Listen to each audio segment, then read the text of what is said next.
काथल branch के 106 द्वारा प्रसारित विचार, जिसका शीर्षक है मनुष्य जन्म ही प्रभु मिलन का अवसर।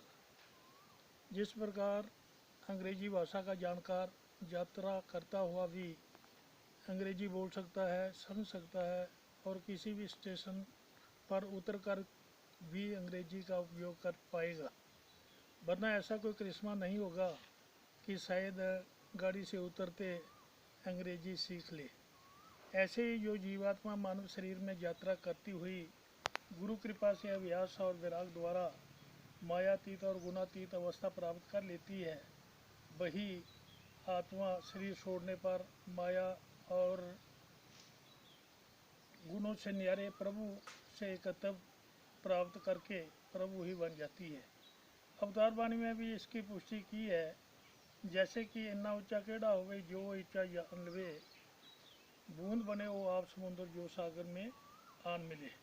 बूंद सागर की गहराई नहीं जान सकती, लेकिन सागर में मिलकर सागर बन जाती है। वैसे ही मानव तन पाकर पूर्ण सतगुरु की कृपा से ही ब्रह्म ज्ञान प्राप्त होता है। ब्रह्म ज्ञान के उपरांत सतगुरु की कृपा से भक्ति प्राप्त होती है। भक्ति के बिना सही अवस्था प्राप्त नहीं होती। जैसे कि केवल दर्शन ज्ञान नहीं है, ये सच्ची पहचान नहीं है। जानत तुम्हें तुम ही हो जाए, इसके बिना कल्याण नहीं है। भक्ति द्वारा ही सतगुरु की कृपा से ही परमात्मा तथा परमात्मा की जड़ प्रकृति तथा परमात्मा की चेतन शक्ति जीवात्मा की समझ प्राप्त होती है।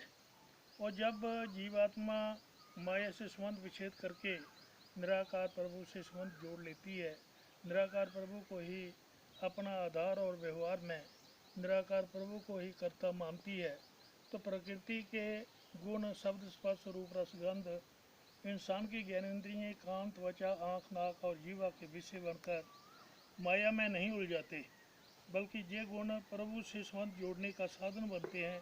वैसे ही प्रभु की स्वरूप शक्ति सत गुण, रज गुण, तम गुण, जिससे